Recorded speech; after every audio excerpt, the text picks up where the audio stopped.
Would you believe I never intended to write this book? In 2016, when my husband was fired from the church that we had been at for 14 years, I was just in shock. And all I was trying to do was just to survive, to get through what needed to be done for me, for my kids, for my husband. And then in 2017, when a new normal began to settle, and I realized that I could think beyond the immediate, I realized I wanted to do something to help. I knew that my life would never be the same, and my husband and I still didn't exactly know what we were going to do at that time. But I also knew that what I knew as a historian and as a pastor's wife had to be shared. So I began to slowly speak out, writing on the anxious bench. I began with just a couple of posts talking about Paul, and then I wrote a post about Paige Patterson that got a lot of attention. And I received letters from women all over, really the world, reaching out to me and saying thank you. That really helped me. And so I began to realize that by publicly writing about my experiences, I could help. And maybe I could also help the church understand what they had done to women. So in 2019, when I received the opportunity to submit a book proposal to Brazos Press, I decided to do it. I had no idea what was going to happen, but I thought it was worth a try. So why did I make that decision to write this book? I decided to write it because I thought I could help. I realized that as a medieval historian who had been a pastor's wife in conservative evangelical churches for almost 25 years, that I had a different perspective on not only women in the Bible, but also women in church history. And I also understood what it was to be a woman in conservative spaces, to be a woman in a leadership role in conservative spaces. So I realized I had a unique perspective as well as unique qualifications. And I thought, I can give it a try. Because not only might I help women, but I also might help the mission of the church. Just think about it. What if women could preach, teach, and lead however God calls them, just like men? What if instead of churches spending so much time on defining what women can and can't do, as well as making sure that women don't overstep their authority, what if churches instead focused on equipping all the saints to do the work to which God has called us? What if instead of telling God who we can be and who should be used in which roles, what if we let God tell us where we are needed and how we should serve?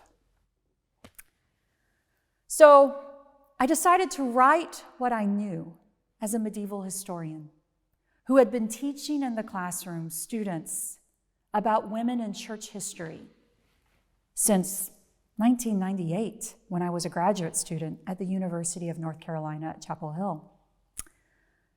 But I also had to make another decision. And that decision has become one of the more controversial aspects of the book, as well as the reason why I think the book became a bestseller. And that's because I decided to use my personal experience. So why did I do that? Well, for one reason, it was because I really didn't think that the Making of Biblical Womanhood should have been a necessary book. I mean, seriously, so much biblical scholarship exists that undermines complementarian teachings. Also, there is the plain reading of Scripture itself.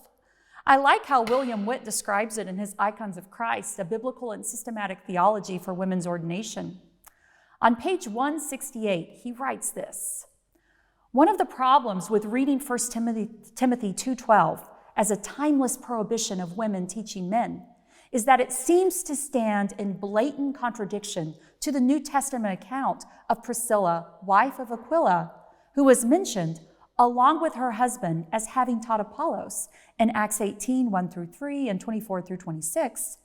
The passage indicates that both she and her husband taught Apollos, and since her name is mentioned first, she was presumably the primary instructor.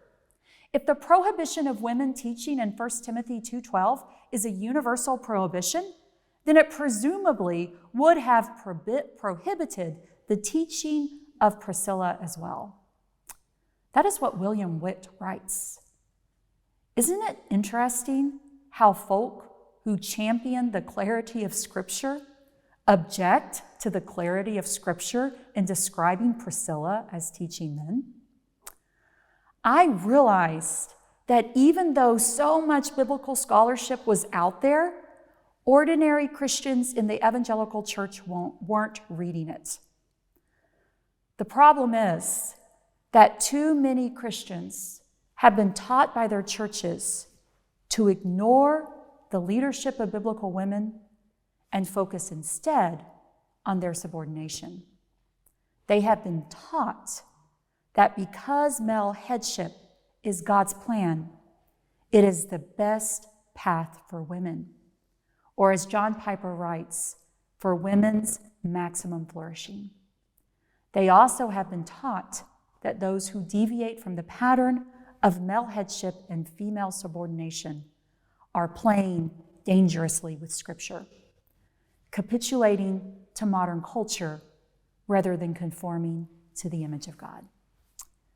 Just this morning, I was actually reading a book that I have right here in front of me on my iPad about the women in the Old Testament from a perspective that white evangelicals simply don't see.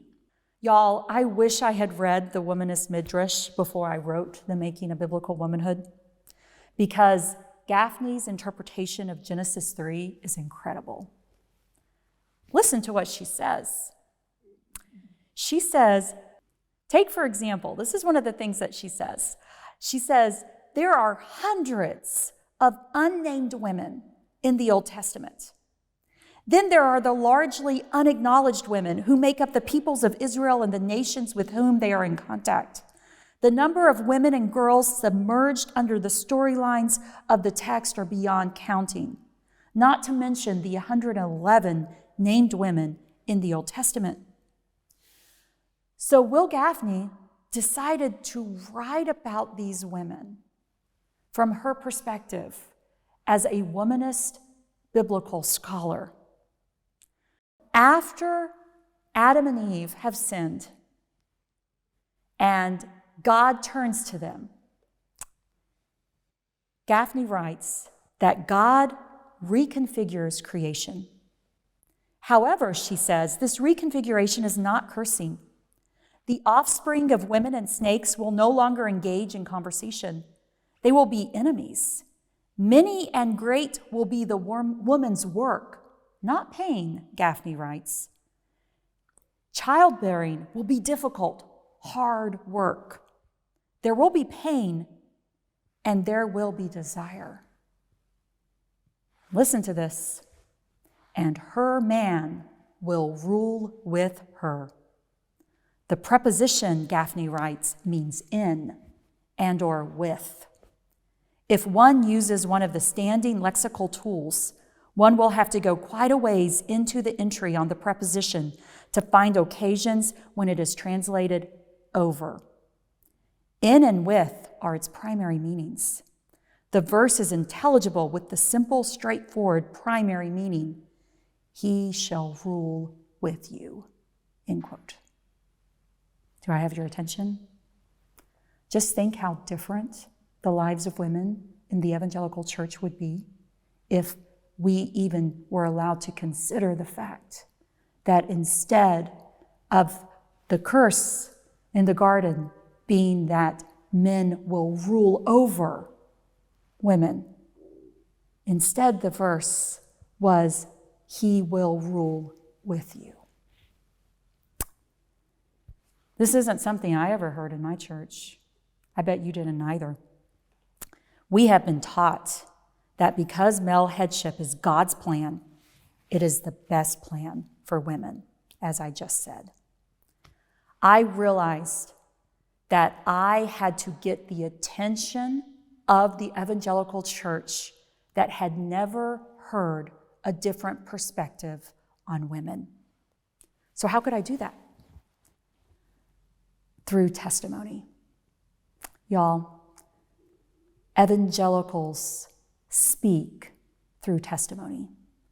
It's one of the very first things I learned to do as a child in Wednesday night Bible study, to give my testimony so that others could know Jesus too. I remember the moment I made the decision to include my testimony, my personal story in the Making of Biblical Womanhood. I was sitting out behind my house watching my daughter ride her bike round and round and round. And I realized that I wanted her to have a better Christian world. And so I wanted to speak to my evangelical friends and family members in a language that they could understand. So I decided to tell my story with the evidence from church history.